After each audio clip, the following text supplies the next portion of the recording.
Welcome back to my channel basic linguistics. आज के इस वीडियो में हम बात करेंगे रिसर्च स्टेप्स जो हमने स्टार्ट किया था, जो आधा पार्ट मैंने ऑलरेडी अपलोड कर दिया है और उसका नेक्स्ट पार्ट जो था वो बचा हुआ था, उसी को आज कंप्लीट कर लेंगे। सो स्टेप 4 से स्टार्ट करते हैं। स्टेप 4 क्या है? Selecting samples. ठीक है, तो आप सैम्पल जब सेलेक्ट करते हो तो उसमें क्या क्या चीज़ें आपको देखनी होती है, वो सारी चीज़ें इसमें डिस्कस करेंगे। So if the population under study is small or manageable, then the data should be collected on each item or entire under study। तो अगर कोई भी मतलब आप जब डेटा कलेक्ट करते हो, पॉपुलेशन ऐसा है जो आप मैनेज कर सकते हो या बहुत स्मॉल डेटा उसमें लगेगा, तो उस हिसाब से आप जितने भी उसमें एंटायर स्टडी आप कर सकते हो, पूरी चीज़ों को आप डेटा कलेक्ट करके उसको स्टडी कर सकते हो। But this is rarely the situation in this survey research. तो ये जो सर्वे रिसर्च होता है उसमें बहुत ही रेयर ऐसा केस मिलता है। बाकी sampling is required if the universe of population under study is too large। तो सैम्पलिंग क्या होता है कि एक यूनिवर्सली अगर आप पॉपुलेशन को करते हो तो हमारा जो डेटा वगैरह है या सैम्पलिंग वो बहुत लंबा हो जाता है। सो सैम्पल में भी defined as a representative subset और cross section of the population in miniature. It should homogeneously represent the entire world. So validity of research results much depend upon the quality of sample drawn. So there are specific logical and statistical technique for formulating a sample। तो यहाँ पे कुछ techniques है जिसके through हम sample को select करते हैं, जैसे साइंटिफिक भी दिया है, लॉजिकल या स्टैटिस्टिकल टेक्निक दिया है। So it is the sample is biased और lopsided, then the results cannot be trusted or generalized। So here the main benefit of sampling are as follow। क्या क्या सैम्पलिंग के क्या हमारे बेनिफिट्स हो सकते हैं? पहला होगा reduction in overall cost of research. ठीक है, तो हमारा जो ओवरऑल कॉस्ट ऑफ रिसर्च रहेगा वो रिड्यूस होगा। Less time consuming and in certain cases this is desirable as well. तो एक तरह से हमारा टाइम भी कंज्यूम कम होगा और साथ ही डिज़ायरेबल होता है। And in case the population is consistent this becomes even more desirable. और अगर आपके पास अगर जो पॉपुलेशन है वो कंसिस्टेंट है तो वो तो और भी अच्छा हो जाएगा। So ideally a representative sample should be N unbiased indication of what the population is like। Some of the factors that researchers consider when selecting a representatives like samples like sex, age, educational level, socioeconomic status and marital status। So for example, if roughly half of the total population of interest is female, okay, so then a sample should be made up of approximately 50% of the women in order to the representative।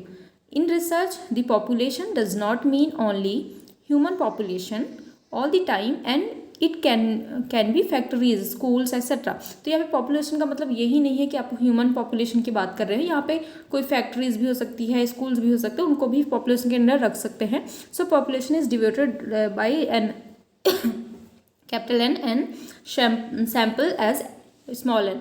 तो यहाँ पे population को हम जो capital N है उससे denote करते हैं और जो सैम्पल जो हम लेते हैं उसको हम स्मॉल एन से रिप्रेजेंट करते हैं। So the factor affecting inference drawn from a sample are dependent upon the following. तो यहाँ पे कुछ फैक्टर अफेक्टिंग है, जैसे पहला क्या अफेक्ट करता है? Sample size. तो the larger the sample the more is the accuracy. तो यहाँ पे जो अगर सैम्पल जो साइज रहेगा वो जैसे लार्ज होता जाएगा, बड़ा अगर सैम्पल आप लेते हो, दैट मोर इज एक्यूरेसी के बेस पर, तो वो एक तरह से सैम्पल साइज भी इफेक्ट करता है। दूसरा वेरिएशन इन पॉपुलेशन। तो पॉपुलेशन में वेरिएशन भी होते हैं, जैसे the greater the variation in population the greater will be the uncertainty of outcome. तो अगर आपके पास वेरिएशन ज़्यादा, पॉपुलेशन की वेरिएशन ज़्यादा रहेगी, उस हिसाब से जो आउटकम की सर्टेनिटी जो रहेगी वो कम हो जाएगी और अनसर्टेनिटी बढ़ जाएगी। So the higher the consistency in population the more confident we are about to quality of outcome. तो आपके पास जब कंसिस्टेंसी ज़्यादा रहती है तो एक कॉन्फिडेंस रहता है आपके आउटकम को लेकर। And the higher the variation in population the larger should be the sample size. तो यहाँ पे अगर आपके वेरिएशन हायर होंगे पॉपुलेशन की, तो आपकी जो सैम्पल साइज होगी वो भी लार्जर होगी। अब आता है टाइप्स ऑफ सैम्पलिंग टेक्निक। तो पहला है प्रोबेबिलिटी और random samples. So each person in the population has equal independent and known chances of being selected. तो यहाँ पे ईच पर्सन, जो भी पॉपुलेशन में है, ईच पर्सन हैज़ इक्वल, वो उनमें सब में इक्वेलिटी, इंडिपेंडेंसी और जो नोन चांसेस होते हैं सिलेक्ट करने के, वो सब में रहते हैं इक्वल में, ठीक है। So in case there are 100 elements in population, मान लो ऐसा कि आपके पास 100 पॉपुलेशन है, सो एवरी एलिमेंट हैज़ 1/100, मतलब उस 100 में से जितने एक एक को भी अगर आप लेते हो तो उनका जो चांस रहता है सिलेक्ट करने का वो सेम ही रहता है, एंड इंडिपेंडेंसी भी सेम रहती है। तो independence means that selection of one element is neither being affected by the selection of other element nor it will affect the other element. So यहाँ पे कोई किसी को भी हम ले सकते हैं, इस 100 में से एक कोई भी उठा सकते हैं और उसको ले सकते हैं, उनमें किसी तरह का कोई डिफरेंस आपको नहीं मिलेगा। सो दो प्रोबेबिलिटी और random sampling is mostly correct, still some error technical known as margin और एरर। तो हम जब प्रोबेबिलिटी या रैंडम सैम्पलिंग करते हैं तो मोस्टली क्या होता है, करेक्ट होता है, बट कभी कभी कुछ एरर्स आ जाते हैं, उसको टेक्निकली हम क्या नाम देते हैं, मार्जिन या एरर नाम देते हैं, can not be avoided. So it can be calculated statistically and accounted for the result। तो इसको स्टैटिस्टिकली हम कैलकुलेट करते हैं और फिर उसको आगे यूज़ करते हैं। और इसी को हम अगर एक और नाम दे सकें तो हम एक और नाम इसको दे सकते हैं जिसका नाम है आपका लेवल ऑफ सिग्निफिकेंस, बोल सकते हैं उसको, ठीक है, लेवल ऑफ सिग्निफिकेंस। दूसरा अब इसी के अंतर्गत आ जाता है सिंपल रैंडम सैंपल। अब सिंपल रैंडम सैंपल क्या है, एवरी एलिमेंट और member of the population has a known and equal chance to being selected, जैसे हमने बात किया। दूसरा स्ट्रेटिफाइड रैंडम सैंपलिंग क्या होता है, in case the population is heterogeneous, मतलब यहाँ पे अब हमें हेट्रोजेनस अगर पॉपुलेशन है आपके पास, ठीक है, so the population can be divide into different strata, क्योंकि हेट्रोजेनस है तो दो अलग अलग स्टार्टा में डिवाइड होंगे, and the population within stratum is homogeneous with respect to characteristic under study. तो वो जो डिफरेंट हम दो डिफरेंट बनाए हैं उसमें से एक जो डिफरेंस होगा उसमें सेम कैरेक्टरिस्टिक्स होंगे और दूसरा जो होगा उसमें सेम कैरेक्टरिस्टिक्स होंगे। So population is divided into mutually exclusive groups such as age group and random samples are drawn from each group. So फिर दोनों का अलग अलग करके और एक रैंडम सैम्पल करेंगे दोनों ग्रुप में अलग अलग। So the population in a particular stratum may be in proportion to its population. Suppose अब यहाँ पे एग्जाम्पल देखो समझते हैं, there are 1000 students in a college, ठीक है, सो उसमें से 600 of them study humanities and 400 peoples study commerce. उसमें से जो 600 है वो ह्यूमैनिटीज़ के हैं और 400 जो आपके कॉमर्स के हैं। सो इन अ सैम्पल, एक सेकेंड, सो स्ट्रेटिफाइड रैंडम सैम्पलिंग में देखेंगे, इसमें 1000 अगर आपके पास स्टूडेंट्स हैं जिसमें से जो 600 है वो ह्यूमैनिटीज़ पढ़ते हैं एंड 400 जो पीपल्स हैं वो कॉमर्स में पढ़ते हैं। सो इन a sample of 100, 60 students will be from humanities and 40 from will be commerce. So in the same ratio as in the overall population। तो कुछ इस तरह से ये स्ट्रेटिफाइड सैम्पलिंग में देखते हैं। फिर आता है क्लस्टर सैम्पल। क्या होता है, the sample and simple and stratified sampling is adopted in situations when population size is small and unit are identifiable. तो क्लस्टर सैम्पलिंग हम तब करते हैं जब सिंपल एंड जो स्ट्रेटिफाइड सैम्पलिंग होता है वो अडॉप्टेड होता है इन सिचुएशन व्हेन, जब हमारे पास पॉपुलेशन साइज जो है वो छोटी और एक आइडेंटिफिएबल होती है। फिर आ जाता है आपका here there are some possibilities to include people with some visual characteristics, however the result may not be generalized to larger population, क्योंकि ये छोटे से मतलब एक आइडेंटिफिएबल और छोटा एक स्मॉल साइज़ के पॉपुलेशन में करते हैं तो इसको मतलब एक जनरलाइज नहीं कर सकते हम लार्जर पॉपुलेशन के लिए। फिर आता है एक्सीडेंटल सैम्पलिंग। ये क्या होता है, it is akin to quota sampling but it is used in marker research like in market sorry market नहीं market research in marketplaces like where our researchers can come across any person and they may not have any information. फिर आता है snowball sampling. क्या होता है? In this kind of sampling the information may be selected from few individuals and then may identify other peoples for the purpose of gathering information. तो इसमें पहले क्या करते हैं, एक फ्यू जो इंडिविजुअल्स होते हैं उनसे डाटा कलेक्ट करते हैं, इन्फॉर्मेशन लेते हैं एंड देन इसी को आइडेंटिफाई करके अदर जो पीपल होते हैं उनके लिए यूज़ कर लेते हैं. लाइक उनसे भी उसी पर्पस पे कुछ इंफॉर्मेशन को गैदर करते हैं. So they may also become a part of the sample. So it creates a network of sample element. After that determining sample design. So designing the sample calls for 3 decisions. पहला तो आपका ये होगा कि sample itself, जो sample आप ले रहे हो वो खुद. सो who will be surveyed, like it further depends upon what type of information is required. मतलब जिस पे हम सैम्पल जिस पे कर रहे हैं वो खुद ही एक सैम्पल को लेना पहला, और जो हम किस टाइप का इंफॉर्मेशन रिक्वायर्ड है हम उसके लिए वो चीज़. दूसरा तो सैम्पल साइज, जो जैसे कि हमने बात कर लिया कि सैम्पल साइज कैसा रहेगा, लार्ज सैम्पलिंग रहेगा, स्मॉल सैम्पल रहेगा, लाइक दैट. तीसरा इसमें है sampling. So how do sampling मतलब प्रोसेस, जैसे how should the sample be chosen, कैसे किया गया है. तो sampling can be done by adopting either probability and non probability method.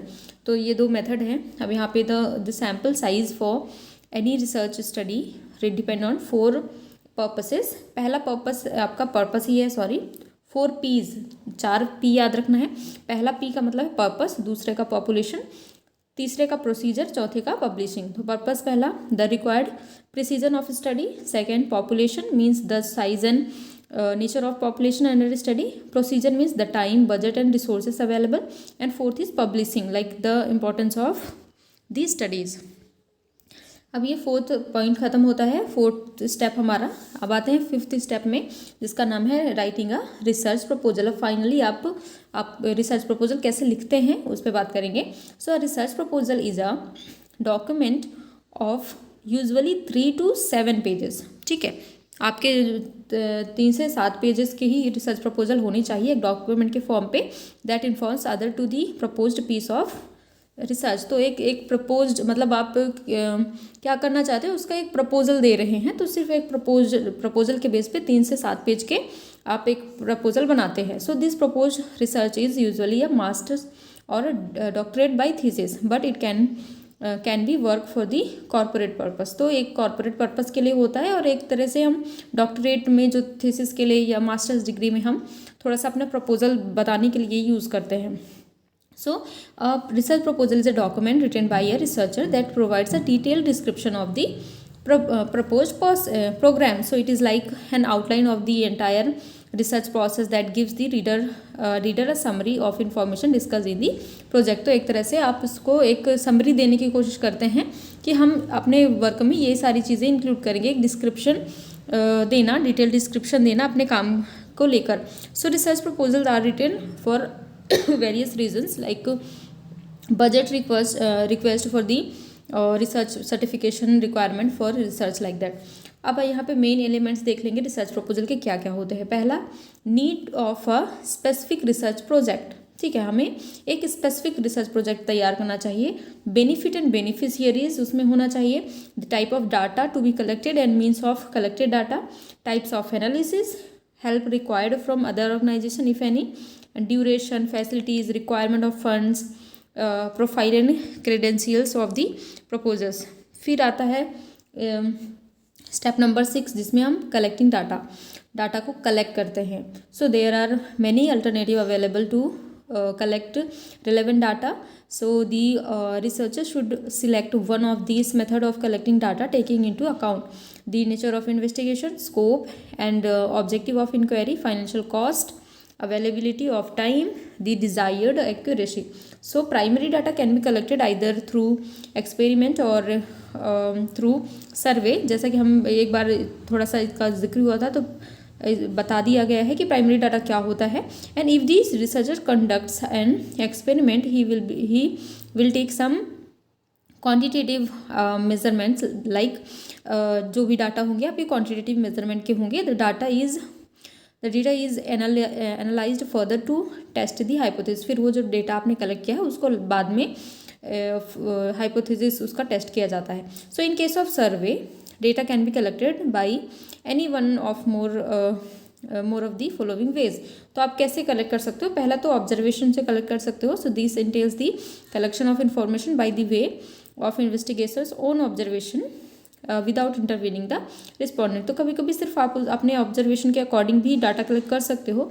आप किसी रिस्पॉन्डेंट से हेल्प लेके या उनसे इंटरव्यू करके नहीं करते, बल्कि अपने ही ऑब्जर्वेशन से कर लेते हो। So the information obtained relates to the current happenings. This method is very expensive and information gathered in such a manner is limited. So this method is not suitable for research where large sample are required, as it is the case with quantitative research. तो इसको मतलब नहीं कर सकते, ज़्यादातर use नहीं किया जाता, क्योंकि ऑब्जर्वेशन में सिर्फ आप अपने पॉइंट ऑफ व्यू रखते हो, अपने चीज़ों को सामने लाते हो, तो उसमें एक लिमिटेड डेटा भी आपका लिमिटेड हो जाता है और ज़्यादा ये एक्यूरेट भी नहीं रहता। सो सेकेंड, आपका पर्सनल इंटरव्यू के थ्रू, जैसा कि हमने बात किया था, पर्सनल इंटरव्यू में आप आपने क्वेश्चन तैयार करना और एक स्ट्रक्चर्ड वे में एक इंटरव्यू करके उस डाटा को आप रिकॉर्ड करके रखो और फिर उसका यूज़ कर लेना। फिर टेलीफोनिक इंटरव्यू में आपको पता है टेलीफोन के थ्रू डाटा कलेक्ट करना, मेल के थ्रू डाटा कलेक्ट करना।